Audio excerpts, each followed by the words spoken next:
My friend, let's calmly peel back this whole "they moved on" myth, because folks out here are swallowing lies like candy. Social media sold everyone this fantasy that people detach instantly, like emotions come with a delete button. But real life isn't a clean, filtered breakup montage. It's messy, it's slow, it's human. Nobody just gets over you. They get buried under an emotional backlog they didn't see coming. They get hit with delayed reactions their ego told them wouldn't exist.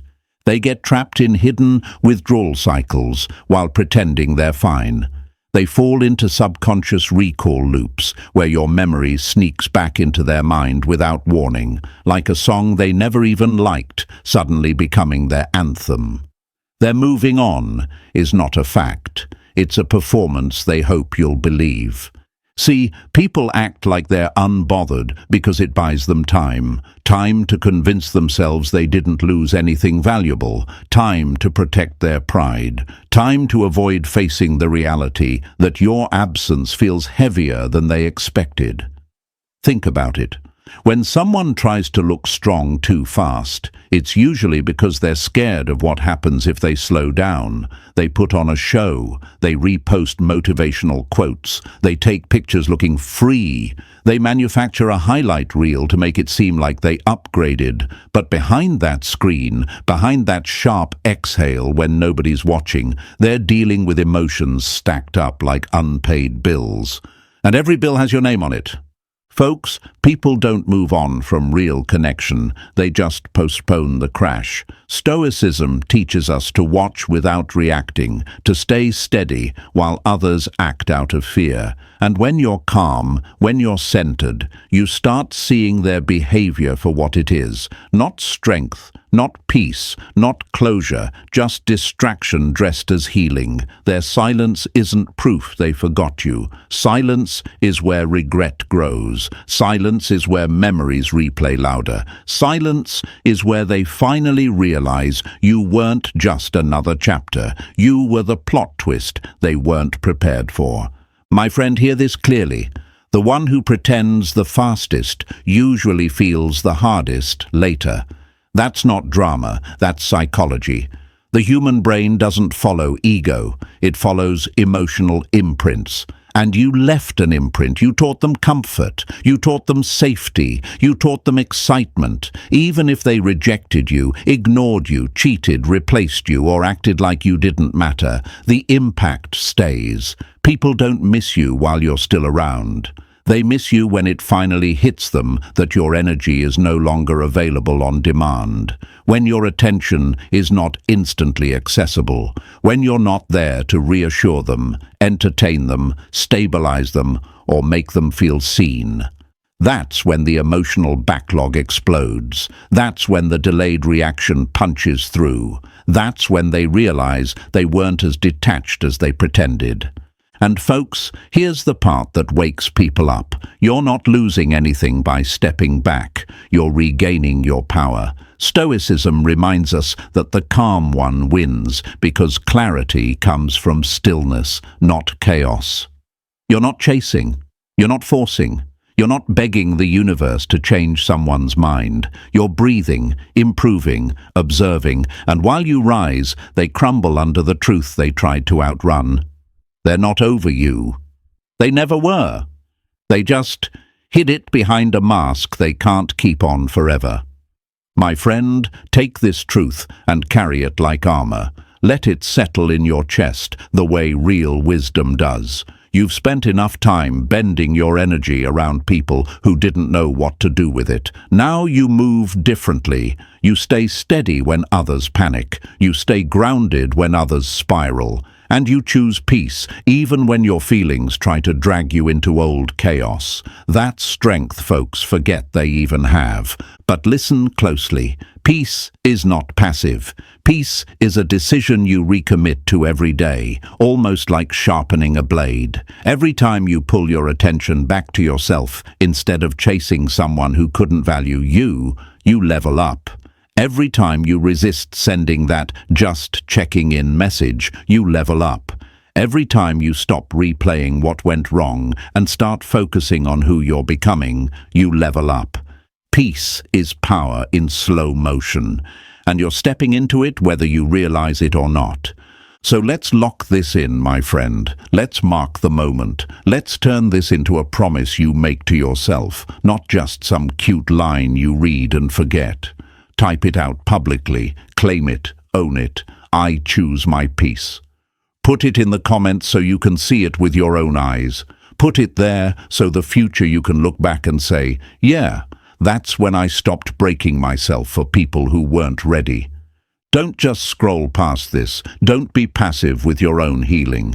Commit to it, stamp it, plant your flag, and while you're at it, hit that like button, smash that subscribe, and stay with me. You're walking into a stronger version of yourself, folks. Don't stop here. Number 1. The emotional backlog system. Why their feelings hit late. My friend, let's slow down and walk into this idea with calm eyes, because this part might change the way you see everything they did. Everyone loves to act like emotions are apps on a phone, like you can just swipe up and close them. But folks aren't built like that. The human mind is closer to a storage room than a smartphone. It doesn't delete feelings, it shelves them. And sometimes those shelves get so full that everything starts tumbling out later, long after the moment has passed. That's the emotional backlog system. It's real, it's messy. And it's exactly why the person who treated you like you were disposable is now sitting with emotions they don't know how to understand. See, when someone walks away behaving like nothing affected them, it's easy to assume you meant nothing. But calm your mind and think, is that even how humans operate? Carl Jung said the things we refuse to face don't disappear. They return wearing disguises. When someone detaches quickly, it's not because they healed. It's because they stuffed their feelings into mental drawers, hoping they'd never have to open them again. Jung would call that the return of the repressed. Stoicism would call it the punishment of avoiding truth. You can call it whatever you want, but the reality is always the same. Their emotions didn't vanish. They got postponed. Picture it like someone sweeping dirt under a rug. It looks clean on the surface, right? But the dirt is still there, building up, waiting for the moment the rug gets lifted. And guess what lifts it? Silence, distance, your absence. Life stillness has a funny way of forcing people to face what they've been dodging, and that's exactly why they start feeling everything long after you've already moved forward. They don't miss you right away. They miss you when they run out of ways to distract themselves. They miss you when the backlog breaks. Now you might wonder, if they care so much, why didn't they act like it from the start? My friend, because acting careless is easier than confronting truth. Emotions are heavy, and most folks aren't built to lift them. When they first walked away, they weren't strong. They were overwhelmed. They shoved their attachment, their guilt, their memories, and their dependence on you into the deepest corners of their mind. And for a while, that trick works. They feel free, they feel untouchable, they feel like they made the right move, but emotional debts always come due, and the mind collects interest. This is why their detachment feels suspiciously fast. It's not real clarity, it's escapism. And escapism always has a breaking point. You ever notice how people act fine in the beginning, then fall apart months later over someone they claimed they forgot? That's the emotional backlog system crashing. They thought the feelings were gone. Turns out they were just cued, waiting for a crack in their confidence. The brain is slow, the heart is slower. But the truth? The truth is patient. It waits. Ask yourself this. How many times have you pushed away your own emotions, thinking you were done with someone, only to have everything hit you weeks later? Didn't those memories come back stronger? Didn't the feelings you ignored feel louder when they resurfaced? Folks, humans aren't exceptions. They follow the same blueprint you do. What they pretended not to feel didn't disappear. It simply didn't get processed. That's why their late-night thoughts betray them. That's why certain songs start hurting. That's why someone mentioning your name shakes something inside them, even if they fake a straight face on the outside. Stoicism teaches us that ignoring truth doesn't free you from it, it chains you to it. The person who seemed unaffected is actually the one chained the tightest. And Jung would tell you that whatever they refuse to integrate becomes their shadow. You became their shadow. Your memories, your comfort, your laughter, the moments they thought were small, all of it followed them. Not because they love suffering, but because emotional connections don't break just because someone gets scared. My friend, they were never above emotion. They were drowning in it, but pride told them to hide it. Fear told them to run from it. Their ego told them that detaching quickly made them powerful. And now all those suppressed feelings are rising one by one, like unopened messages piling up until the phone freezes. That's what they're experiencing right now, an overload of everything they refuse to feel. And yes, it's confusing for them, it's painful, it's humbling. They ask themselves, why am I thinking about someone I claimed I didn't need? Why does their face show up in my mind for no reason? Why does silence feel heavier now than the breakup did? Why do I care now that they stopped caring? These questions hit like thunder, slow, then suddenly loud.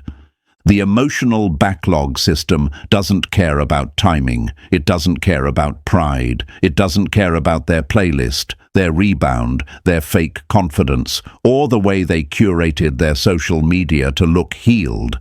It cares about truth. Truth is the only thing that survives the performance. That's why, my friend, even if they acted careless, even if they pretended they felt nothing, even if they walked away like you were replaceable, their mind didn't buy the lie, their heart didn't download the script. And the backlog is their reminder that they felt something real, something deep, something unforgettable. You don't need to chase them for this truth to unfold. You don't need to explain anything. You don't need to fix or prove your worth. The emotional backlog system is already doing the work. Life is already confronting them for you. Their silence isn't power, it's pressure, and pressure always finds a release point. So move calmly, move slowly, move with the dignity of someone who finally realized the storm wasn't theirs to hold. Their feelings hit late because they weren't strong enough to handle them early. That's not your burden anymore. Stand tall with this wisdom, my friend, and remind yourself as a grounded, steady soul. I rise in peace. Write it in the comments. Number 2, the shadow response. How they react to you privately, not publicly. My friend, let's step quietly into this next truth, because this part exposes what they would never admit out loud. People love performing strength when someone's watching, but real feelings show up in private, like uninvited guests.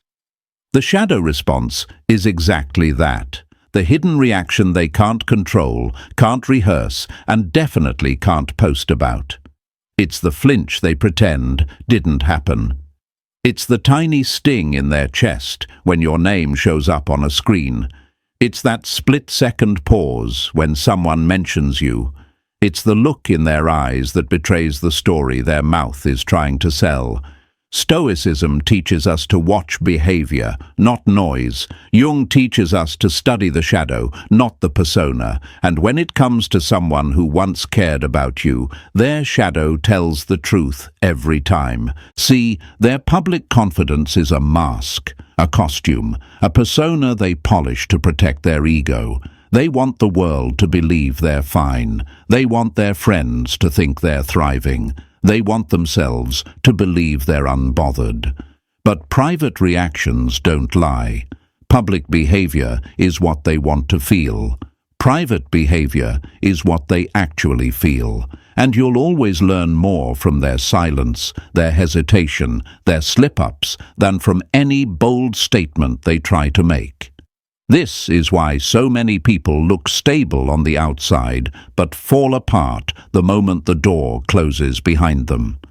Jung said the shadow contains everything a person refuses to acknowledge about themselves. That includes regret. That includes longing. That includes the truth they tried to leave behind. When they scroll and accidentally land on your picture, the shadow response hits them before logic does. They freeze for half a second. Their mind replays a memory they swore didn't matter. They feel a pinch of jealousy they didn't prepare for, and then they snap back into the role they're performing. The strong one, the detached one, the one who moved on. But that flicker, that instinctive reaction, that's the real them.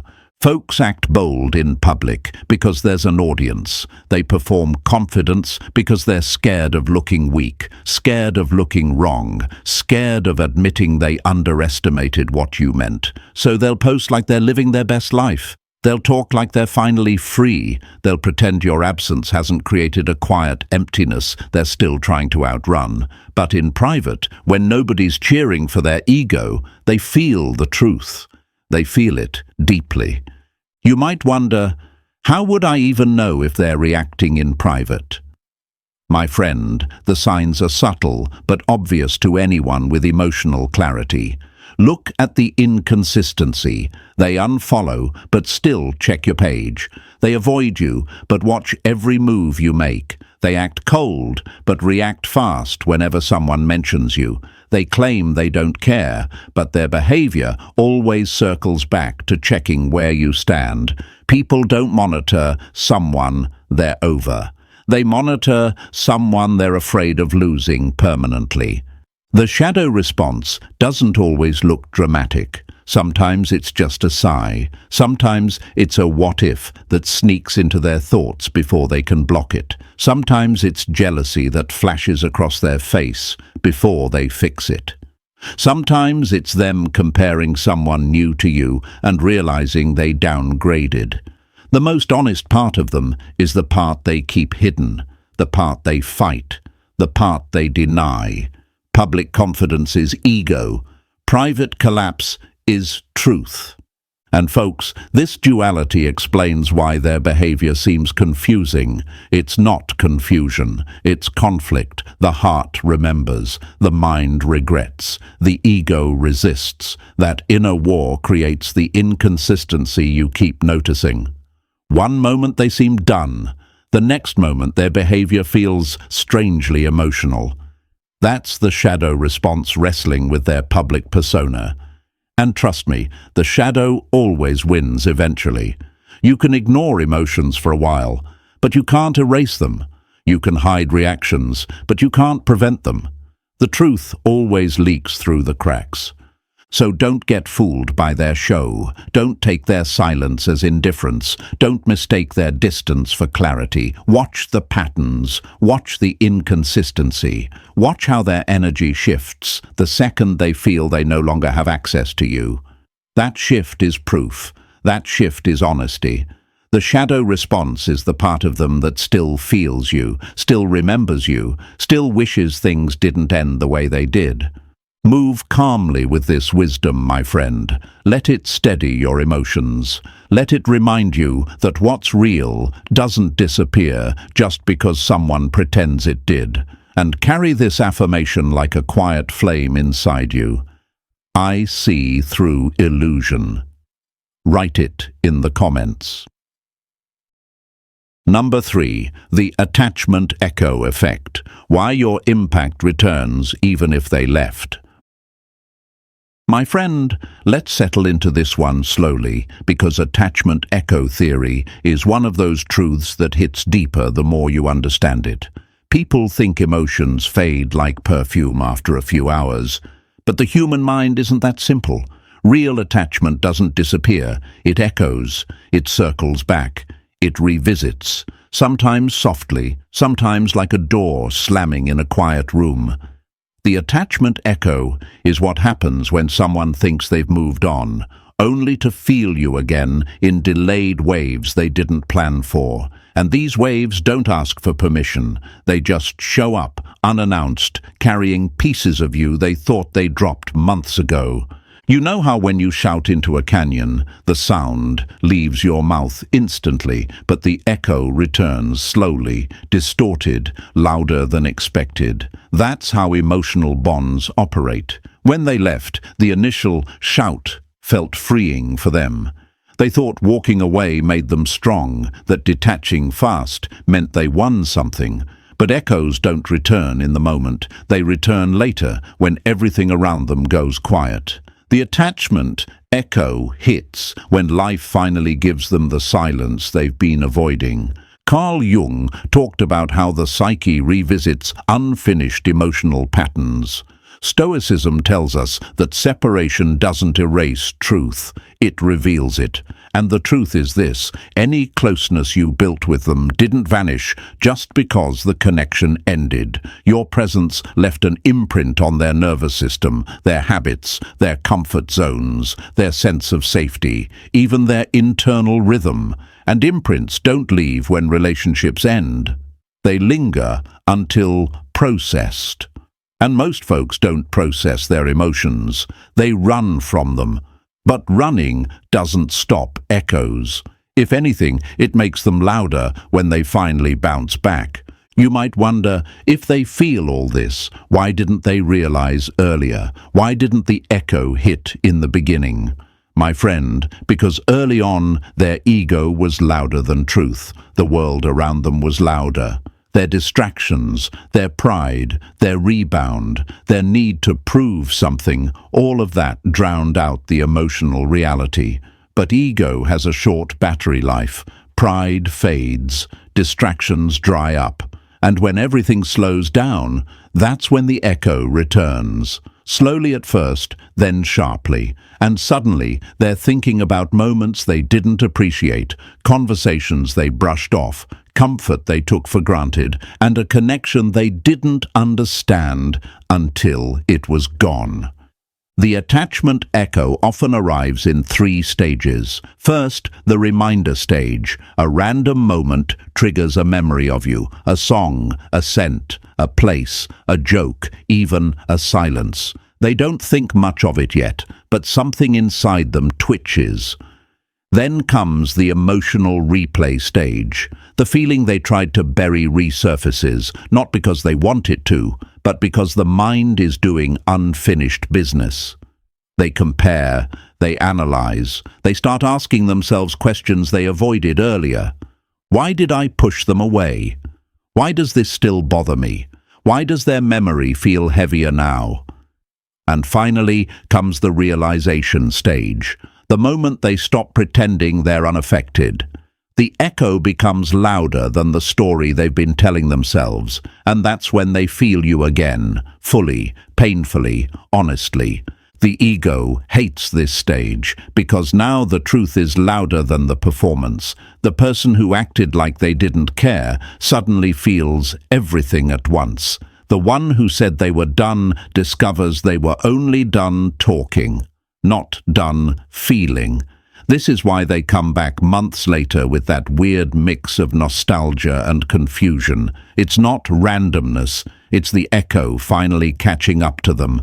And folks, this is why you must stay calm. Do nothing. The attachment echo doesn't need your help to do its work. It's a built-in mechanism of the human psyche. You made an impact. You created a bond. You touch parts of them they didn't even know were sensitive. Attachment doesn't vanish. It reverberates. And every echo reminds them of what they lost, who you were, and how deeply you mattered. Even when they think they've shut the door, echoes slip through the cracks. So breathe, my friend. Don't let their early detachment fool you. What's real comes back, what's unfinished returns, and what's unprocessed stays loud inside the mind until it's faced. Walk forward with confidence, knowing this. My presence leaves a mark. Write it in the comments. Number 4. The replacement illusion. Why their new person can't erase you. My friend, let's sit with this one calmly, because this part exposes a truth people don't want to face, the replacement illusion. Folks love to pretend that grabbing someone new will magically erase what they felt for you. They want to believe that new attention equals new attachment, like emotions operate on a buy one, get one free system. But real connection doesn't work that way. Stoicism teaches us to look beyond the surface. Jung teaches us to see the symbols beneath behavior. And when you look deeper, you'll realize most moving on is nothing more than emotional outsourcing. They're not replacing you. They're distracting themselves from the space you left behind. The replacement illusion starts with panic. When someone loses a person who gave them comfort, stability, admiration, or emotional warmth, their first instinct isn't healing, it's filling the void. That new person? They're not a partner.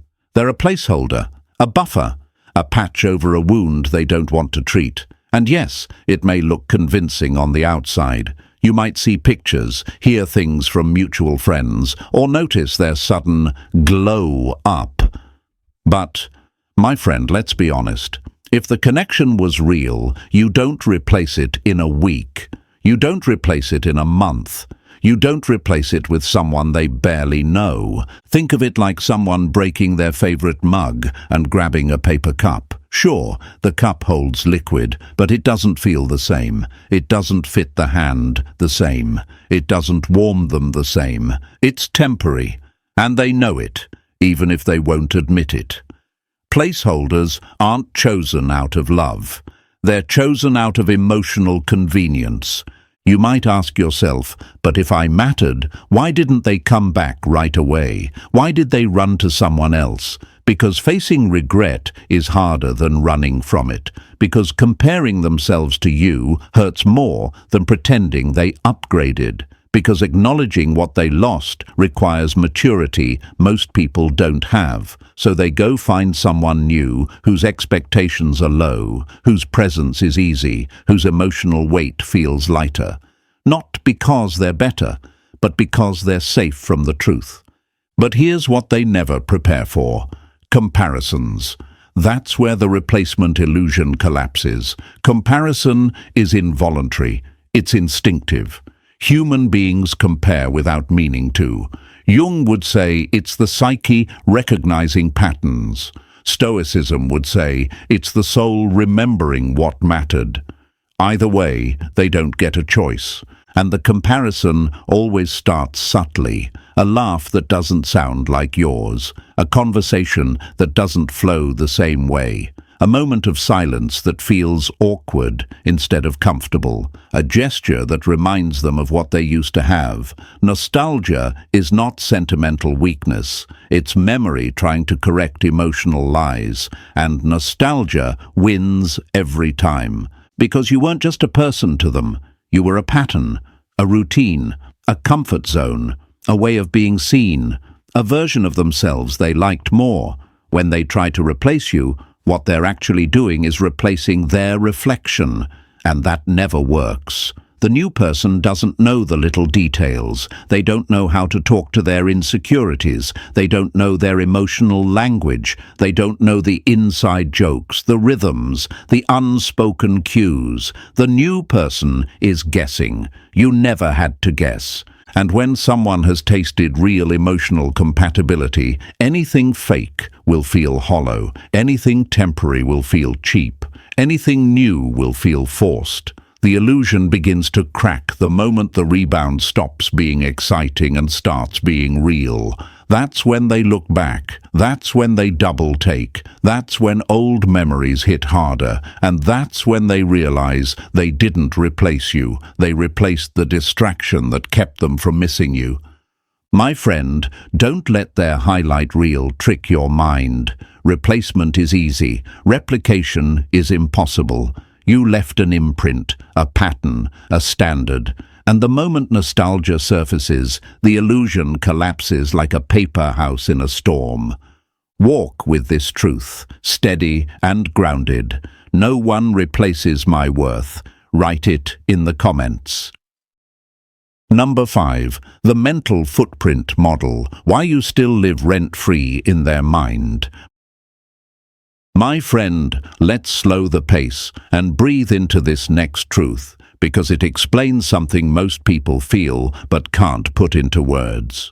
The mental footprint is real, and it's one of the most powerful forces in human connection.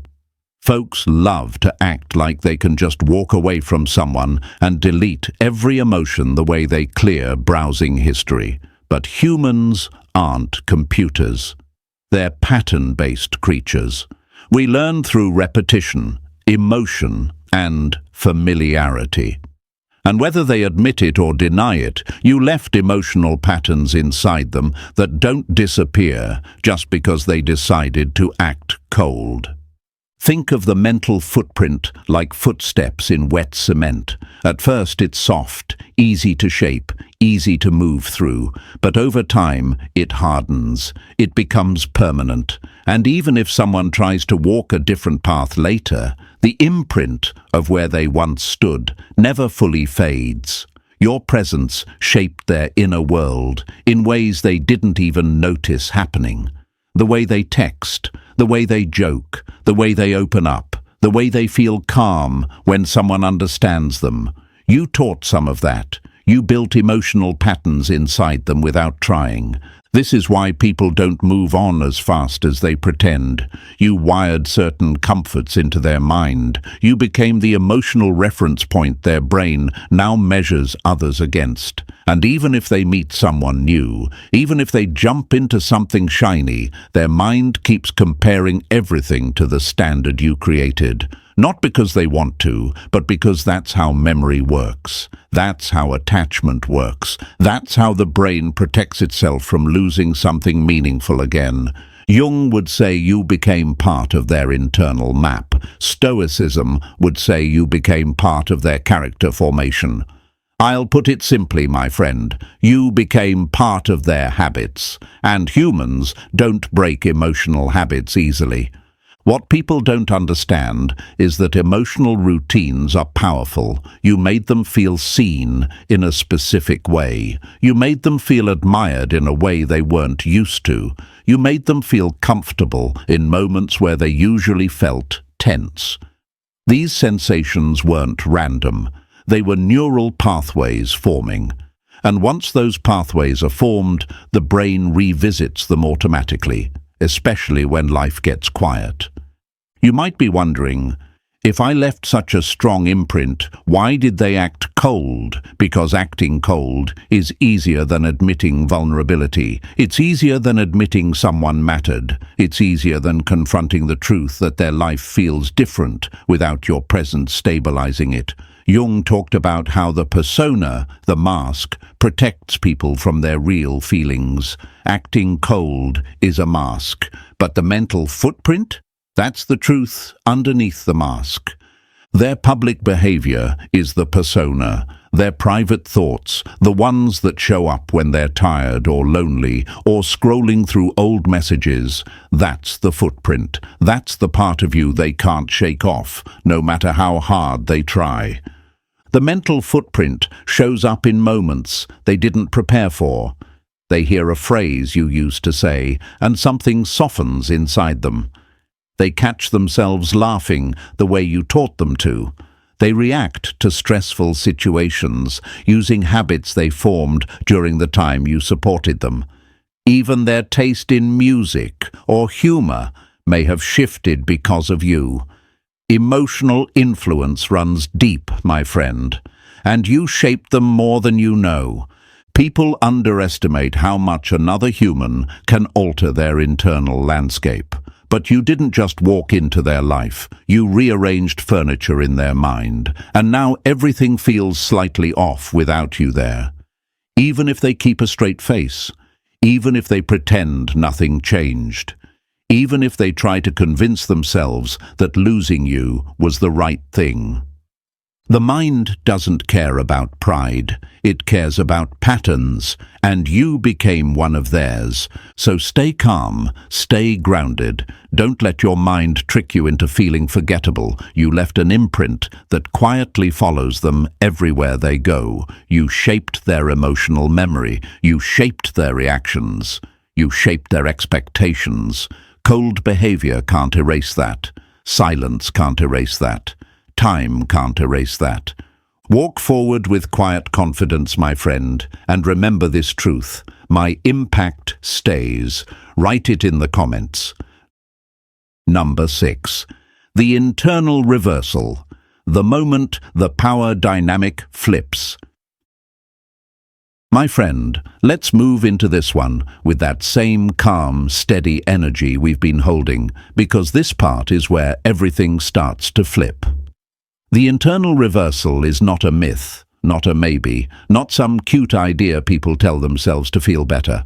It's psychological gravity. It's the moment their mind switches from "I don't need them" to "I can't replace them." And it never happens in the beginning. It never happens when emotions are loud, or when pride is controlling their decisions, or when they're still trying to save face.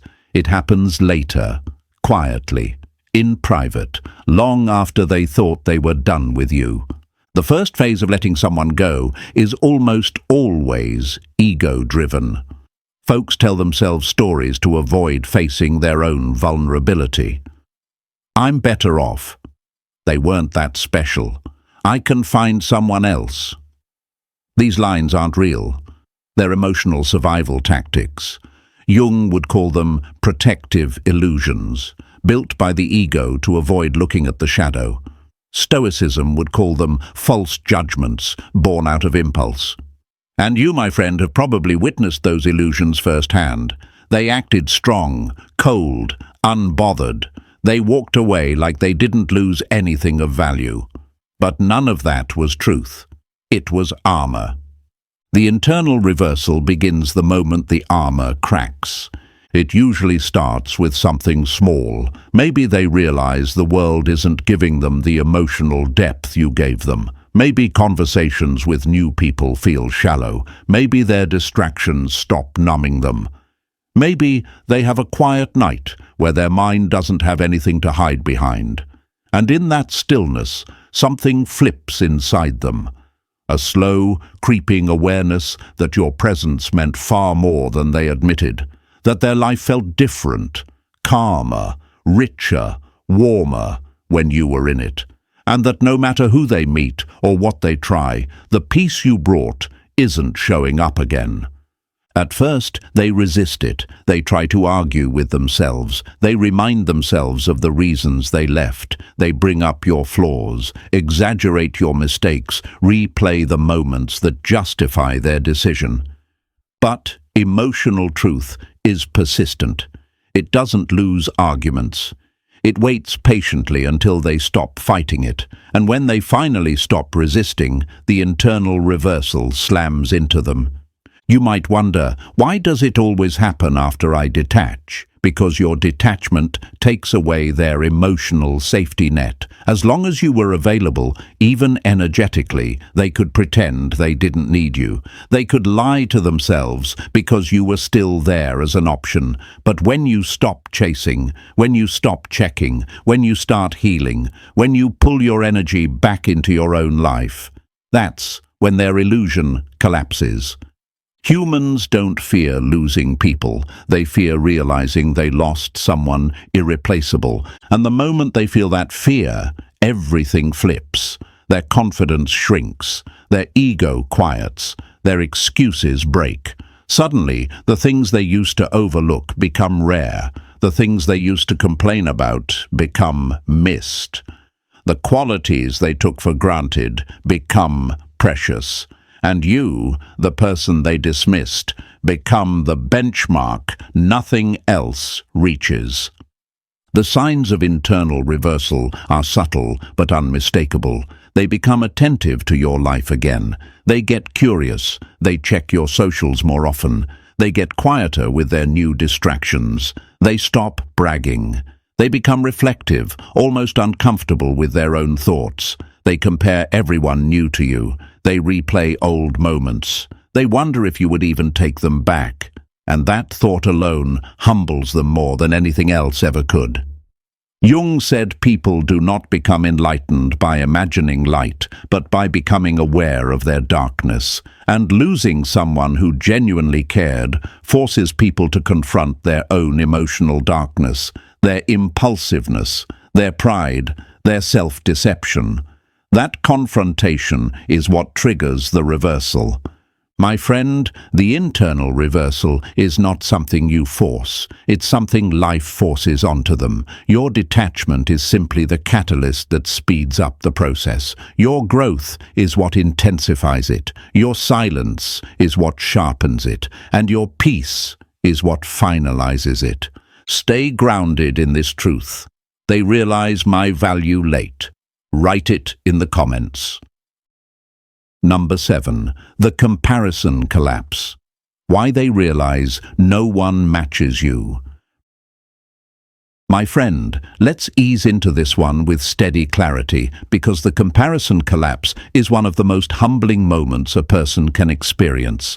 It's the emotional burnout they hit after trying to measure every new connection against the baseline you created. And trust me, folks do this even when they swear they're over it. They don't compare because they want to. They compare because the mind automatically searches for familiar patterns.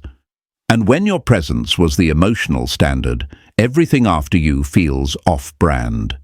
In the beginning, they convince themselves the new person is an upgrade, fresh energy, new excitement, less emotional responsibility. But excitement fades fast when there's no depth underneath it, and that's when the collapse begins. It starts with tiny realizations, conversations that feel forced, jokes that don't land the same, comfort that feels shallow, vulnerability that doesn't show up. They try to recreate the emotional rhythm you gave them, but it never aligns. It never feels natural. It never feels like home. Jung would say that the psyche remembers emotional truth more clearly than facts. Stoicism would say that comfort built over time cannot be duplicated quickly, and you, my friend, became their comfort over time. You shape their emotional baseline, the way they're supposed to feel when something is real. So when a new connection doesn't hit that same emotional frequency, their mind feels the imbalance immediately. You might wonder, if I was so irreplaceable, why didn't they see it earlier? Because comparisons don't start when someone leaves. They start when they try to replace what they walked away from. And the more they compare, the more they feel the truth they ignored.